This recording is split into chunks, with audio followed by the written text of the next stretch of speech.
ವೀರ ಕನ್ನಡಿಗರಿಗೆಲ್ಲ ನಮಸ್ಕಾರಗಳು. ಪ್ರತಿ ವರ್ಷ ಶ್ರವಣಬೆಳಗೊಳಕ್ಕೆ ಲಕ್ಷಾಂತರ ಪ್ರವಾಸಿಗರು ಬರ್ತಾರೆ. ಈ ಬಂದವರಲ್ಲಿ ಕೆಲವರು ಶ್ರವಣಬೆಳಗೊಳದಲ್ಲಿರುವ ಎರಡೂ ಬೆಟ್ಟಗಳನ್ನು ಅಂದ್ರೆ ಚಿಕ್ಕ ಬೆಟ್ಟ ಚಂದ್ರಗಿರಿ, ದೊಡ್ಡ ಬೆಟ್ಟ ಬಿಂದಗಿರಿಯನ್ನ ವೀಕ್ಷಣೆ ಮಾಡಿ ಹೋಗ್ತಾರೆ. ಕೆಲವರು ಕೇವಲ ದೊಡ್ಡ ಬೆಟ್ಟವನ್ನು ಮಾತ್ರ ವೀಕ್ಷಣೆ ಮಾಡಿ ಗೊಮ್ಮಟನ ದರ್ಶನವನ್ನು ಪಡೆದು ಹೋಗ್ತಾರೆ. ಶ್ರವಣಬೆಳಗೊಳದ ಇತಿಹಾಸ ಆರಂಭವಾಗುವುದು ಚಂದ್ರಗಿರಿಯಿಂದ. ಆದರೆ ವಿಪರ್ಯಾಸ ಅಂದ್ರೆ ಬಹಳಷ್ಟು ಯಾತ್ರಿಕರು ಚಂದ್ರಗಿರಿಯ ವೀಕ್ಷಣೆ ಮಾಡದೆ ಹೋಗುವುದು.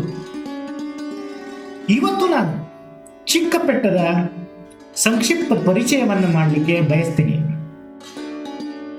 ಚಿಕ್ಕ ಬೆಟ್ಟದ ಅತ್ಯಂತ ಪುರಾತನ ಹೆಸರು ಕಳ್ವಿಪ್ಪು ಅಥವಾ ಕಳ್ಬಪ್ಪು ಅಂತ.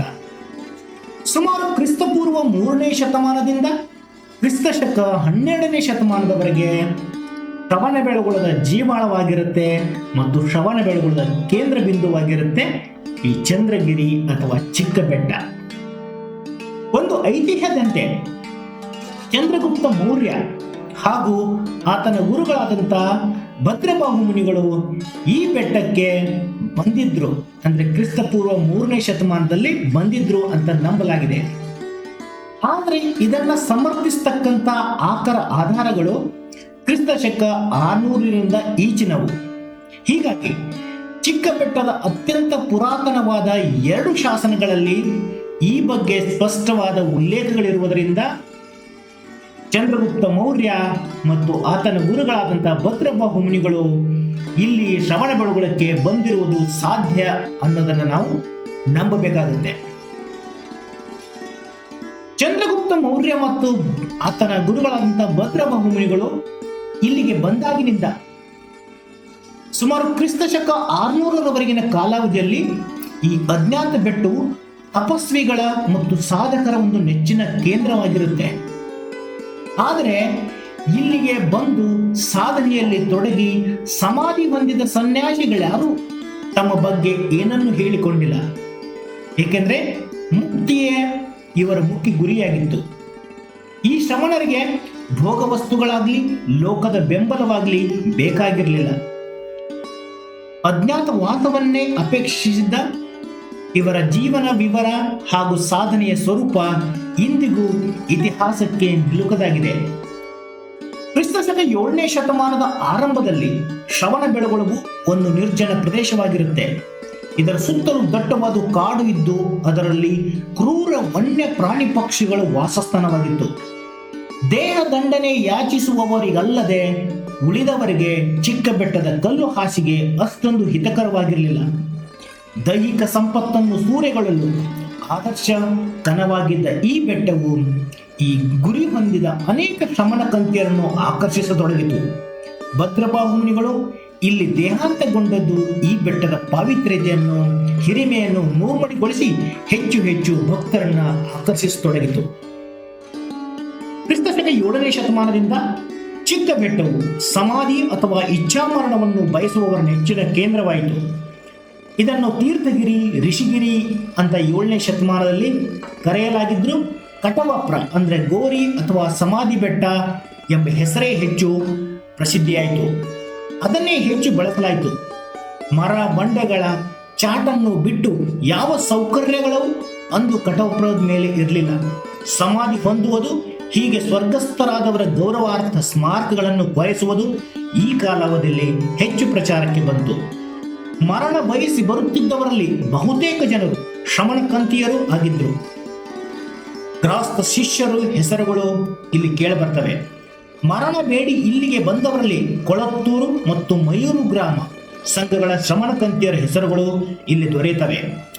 ದೂರ ದೇಶಗಳಾದ ದಕ್ಷಿಣ ಮಧುರೆ, ಚಿತ್ತೂರು, ಅನಂಗೂರಿನ ಶ್ರಮಣರು, ಕನ್ನಡ ನಾಡಿನ ಕಿತ್ತೂರು, ಮಳನೂರು, ತರೆಕಾಡು, ಮುರಿಂಗೇರೆ, ಐಹೊಳೆ ಮೊದಲಾದ ಕಡೆಯಿಂದ ಬಂದ ಶ್ರಮಣಕಂತಿಯರ ವಿವರಗಳನ್ನು ಇಲ್ಲಿಯ ಶಾಸನಗಳು ಹೇಳ್ತವೆ. ಈ ಕ್ಷೇತ್ರದಲ್ಲಿ ದೊರೆತಿರುವ 106 ಸಮಾಧಿ ಸ್ಮಾರಕಗಳಲ್ಲಿ 92 ಸ್ಮಾರಕಗಳು ಚಿಕ್ಕ ಬೆಟ್ಟದ ಮೇಲಿರುವುದು ವಿಶೇಷ. ಈ ಕ್ಷೇತ್ರದಲ್ಲಿ ದೊರೆತಿರುವ 106 ಸಮಾಧಿ ಸ್ಮಾರಕಗಳಲ್ಲಿ 98 ಸ್ಮಾರಕಗಳು ಚಿಕ್ಕ ಬೆಟ್ಟದ ಮೇಲಿರುವುದು ವಿಶೇಷ. ಇವುಗಳಲ್ಲಿ 47 ಶ್ರಮಣರು, 9 ಕಂತಿಯರು ಹಾಗೂ 5 ಗೃಹಸ್ಥ ಶಿಷ್ಯರು 7 ಮತ್ತು 8ನೇ ಶತಮಾನದ ಕಾಲಾವಧಿಯಲ್ಲಿ ಚಿಕ್ಕ ಬೆಟ್ಟದ ಮೇಲೆ ಮರಣ ಹೊಂದಿದ ಸ್ಪಷ್ಟ ಉಲ್ಲೇಖಗಳು ನಮಗೆ ನೋಡ್ಲಿಕ್ಕೆ ಸಿಗ್ತವೆ. ಶ್ರವಣ ಬೆಳಗೊಳ ಇತಿಹಾಸದ ಆರಂಭ ಕಾಲದಲ್ಲಿ ಸಮಾಧಿ ಮರಣವು ಇಲ್ಲಿ ಎಷ್ಟೊಂದು ರೂಢಿಯಲ್ಲಿತ್ತೆಂಬುದನ್ನು ನಾವು ಈ ಅಂಕಿ ಸಂಖ್ಯೆಗಳಿಂದ ನೋಡಬಹುದು. ಚಿಕ್ಕ ಬೆಟ್ಟವು 9 ಮತ್ತು 10ನೇ ಶತಮಾನಗಳಲ್ಲಿ ತನ್ನ ಸ್ವರೂಪವನ್ನು ಬದಲಾಯಿಸಿಕೊಂಡಿತು. ಬಸದಿಗಳು ಬೆಟ್ಟದ ಮೇಲೆ ತಲೆ ಎತ್ತಲಾರಂಭಿಸಿದವು. ಅಲ್ಲಿಯವರೆಗೆ ಭದ್ರಬಾಹು ಮರಣ ಹೊಂದಿದ ಸ್ಥಳವು ಒಂದು ನೈಜ ಗುಹೆಯಾಗಿತ್ತು ವಿನಃ ಅದೊಂದು ಗುಡಿಯಾಗಿರಲಿಲ್ಲ. 9ನೇ ಶತಮಾನದವರೆಗೆ ಗುಹೆಯ ಮೂಲ ಸ್ವರೂಪದಲ್ಲಿ ಬದಲಾವಣೆಯಾಗಲಿಲ್ಲ. ಆದರೆ ಈ ಕಾಲದಲ್ಲಿ ಚಂದ್ರಗುಪ್ತ ಬಸದಿಯನ್ನು ಕಟ್ಟಿಸಲಾಯಿತು. ಮರಣವೇಡಿ ಬರುತ್ತಿದ್ದವರಲ್ಲದೆ ಉಳಿದ ಭಕ್ತರು ಈ ಕ್ಷೇತ್ರ ದರ್ಶನ ಮಾಡಿಕೊಳ್ಳಲು 9ನೇ ಶತಮಾನದಿಂದ ಬರತೊಡಗಿದರು.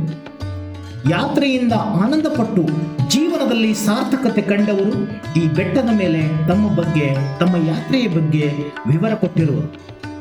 ಚಂದ್ರಗುಪ್ತ ಬಸದಿಯನ್ನು ಕಟ್ಟಿಸಿದ ಅಲ್ಪ ಕಾಲದ ನಂತರ ಅರಿಷ್ಟನೇಮಿ ಹಾಗೂ ಶಿವಮಾರ ಇಲ್ಲಿ ಬಸದಿಗಳನ್ನು ಕಟ್ಟಿಸಿರಲು ಸಾಧ್ಯ, ಆದರೆ ಅವು ಇಂದು ಕಾಣಸಿಗುವವು. ಹೀಗೆ ಕೇವಲ ಇಚ್ಛಾಮರಣದ ಕೇಂದ್ರವಾಗಿದ್ದ ಈ ಚಿಕ್ಕ ಬೆಟ್ಟ ಕಾಲಾಂತರದಲ್ಲಿ ಪೂಜಾ ಸ್ಥಳವಾಗಿ ಬದಲಾವಣೆಯಾಗಲು ಪ್ರಾರಂಭವಾಯಿತು. ಚಿಕ್ಕ ಬೆಟ್ಟದ ಮೇಲೆ ನಾವಿಂದು ಕಾಣುತ್ತಿರುವ ಬಹುತೇಕ ಕಟ್ಟಡಗಳು 12ನೇ ಶತಮಾನದ ಆದಿಭಾಗದಲ್ಲಿ ನಿರ್ಮಾಣಗೊಂಡಿರುವು. ಗಂಗರಾಜ ಹಾಗೂ ಅವರ ಕುಟುಂಬ ವರ್ಗದವರು, ಶಾಂತಲೆ ಅವಳ ತಾಯಿ ಅಲ್ಲದೆ ಇನ್ನೂ ಹಲವಾರು ಅಧಿಕಾರಿಗಳು, ವನಜಿಗರು ಈ ಬೆಟ್ಟದ ಮೇಲೆ 6 ಬಸದಿಗಳನ್ನು ಮತ್ತು ಎಲ್ಲ ನಿಷಿದಿ ಮಂಟಪಗಳನ್ನು ಕಟ್ಟಿಸಿರುವರು.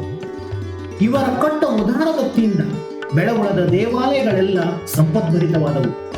ಬೆಟ್ಟವೆಲ್ಲ ಬಸದಿಗಳಿಂದ ಪುರೋಹಿತರಿಂದ ತುಂಬಿತು.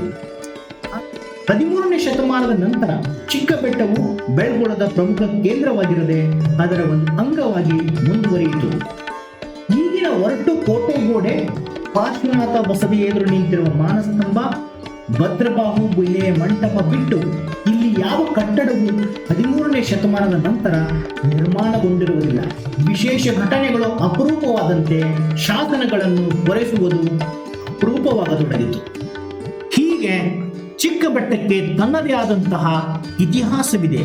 ದಯಮಾಡಿ ತಾವು ಇಲ್ಲಿ ಬಂದಾಗ ಚಿಕ್ಕ ಬೆಟ್ಟವನ್ನು ನೋಡದೆ ಹಾಗೆ ಹೋಗಬೇಡಿ. ಎಲ್ರಿಗೂ ಧನ್ಯವಾದಗಳು.